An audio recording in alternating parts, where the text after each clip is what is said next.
Touchdown, buzzer beater, do it all now. All now, top corner talking home run. Touchdown, buzzer beater, do it all now. All now, top corner like. All right. Hello, everybody. It is Monday, April 7th, 2025, and this is the Monday Report. I'm your host, H. James K., and today we are going to be previewing tonight's NCAA Men's Basketball National Championship game between the Florida Gators and the Houston Cougars. We're going to start out today's episode talking about each team. We're going to talk about what they did during the season, their best players, and that kind of thing. Then we're going to talk about how they actually got to the national championship game, followed by my keys to the game itself and my predictions. So let's get right into it. First, we're going to talk about the Houston Cougars. They are the 1 seed out of the Midwest bracket. The team went 35-4 for the season and has an 18-game win streak. Houston's last loss was an 82-81 overtime defeat at the hands of the Texas Tech Red Raiders on February 1st of this year. The crazy thing is that if you go back before that loss, this team was coming off of a 13-game win streak. This Houston team knows how to win. Their top scorer is guard number 4, L.J. Cryer. Cryer is a senior. This is his second season with the Cougars after 3 previous years with Baylor. He is 6'1" and 200 pounds. He averaged 15.6 points per game and is a 90% free throw shooter. Cryer leads the team in minutes per game. He is second on the team in assists and was a first-team all-conference selection. The Houston Cougars' top rebounder is forward number 13, Juwan Roberts. Roberts is a senior. This is his 5th season with the Cougs. He stands 6 feet 8 inches tall and weighs 235 pounds. He averages 6.5 rebounds per game, which leads the team. He's 4th in scoring on the team, but leads the team in turnovers per game. He's a 63% free throw shooter and was a first-team all-conference selection alongside his teammate Cryer. The leader in assists for the Houston Cougars was guard number 7, Milos Uzan. Uzan was a junior. This is his first season with Houston after 2 with the Oklahoma Sooners. Uzan stands 6 feet 4 inches tall and weighs 190 pounds. He leads the team in assists per game with 4.3 assists. He's second on the team in minutes per game and is second on the team in turnovers. But as the main engine for assists on the team, the offense naturally goes through him quite a bit. He's a 77% free throw shooter on the season and was a second-team all-conference selection in the Big 12. How did the Houston Cougars get here? So their key wins were wins over BYU, Kansas, Iowa State, and Colorado in the regular season and the conference tournament. They beat SIU Edwardsville, Gonzaga, 4-seed Purdue, 2-seed Tennessee, and fellow 1-seed Duke in the tournament itself, and we'll talk about the Duke game in a second. Houston's losses are very interesting. 3 of their 4 losses happened in overtime this year, which is notable to consider. They lost to fellow 1-seed Auburn back on November 9th in their second game of the season. And they lost to third place in the SEC Alabama, who themselves lost to Duke in the Elite Eight. This all leads us to what happened in the Final Four. So Houston mounted a stunning comeback against Cooper Flagg and the number 1 seed Duke Blue Devils. Houston's top-in-the-nation defense held Duke to just 8 points in the final 8 minutes and 17 seconds of the game, as they themselves rallied for a 70-67 upset of the favored Blue Devils. Duke was favored to win the actual championship itself, so this win was not only a huge statement and an incredible upset, it was highly unlikely. Alright, moving on to the Florida Gators. The Florida Gators were the 1 seed out of the West bracket. The team is 35-4 on the season and has an 11-game win streak going as we speak. The team's last loss was an 88-83 loss to the Georgia Bulldogs on February 25th. The Florida Gators' top scorer is guard number 1, Walter Clayton Jr. Walter Clayton Jr. is their all-everything superstar player. He's a senior. He is on his second season with the Gators after 2 previous seasons with Iona. He is 6'3" and weighs 195 pounds. He scores 18.5 points per game. He's an 87% free throw shooter, while also leading the team in minutes per game, leading the team in assists per game with 4.1 assists per game, and he leads the team in free throw percentage and free throws made on the season.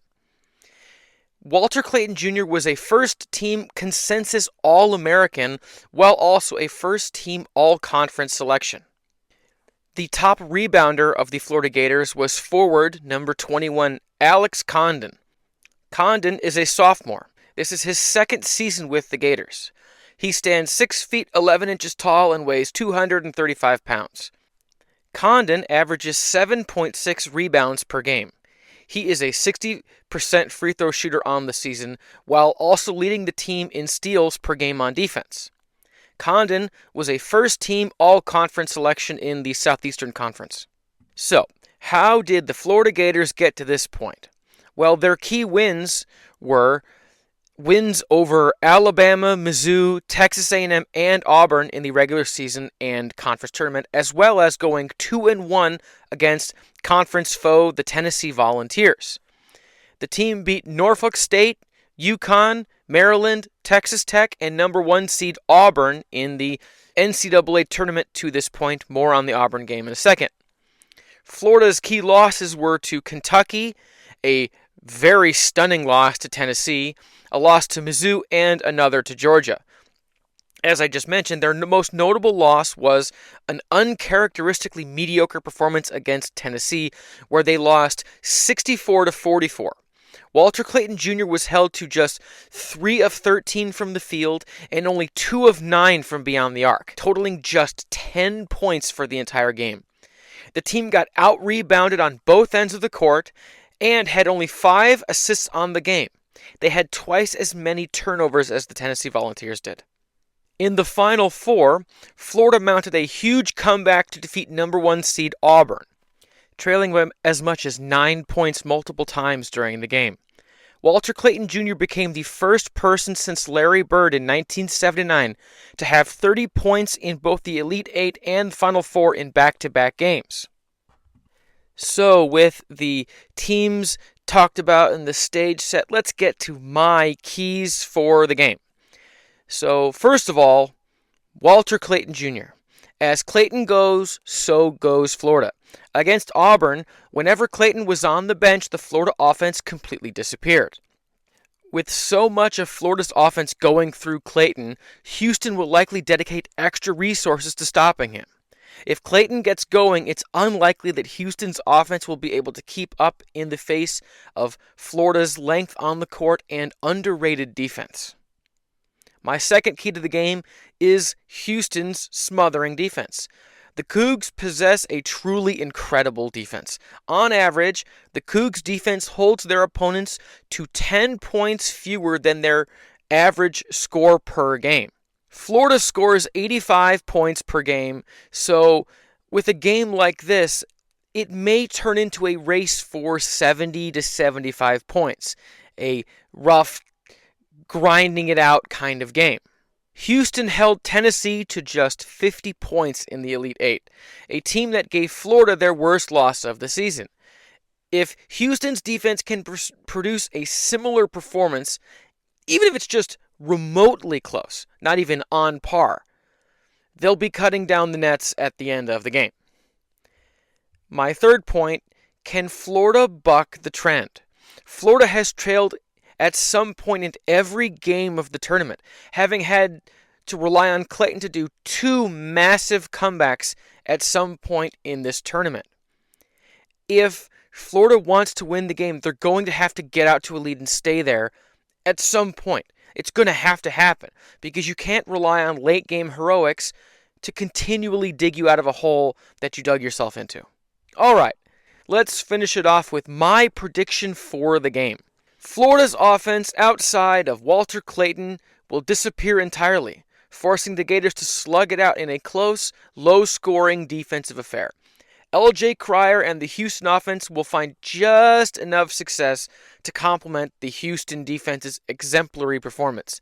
Ultimately, the Florida Gators never lead, and Walter Clayton's 17 points isn't enough to overcome Houston's defense.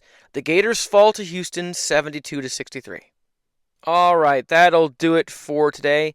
Next week, we're going to be recapping the first 3 weeks of the United Football League season. We're going to go through all the different games and the teams and trends that we're seeing and all the different aspects of the season so far.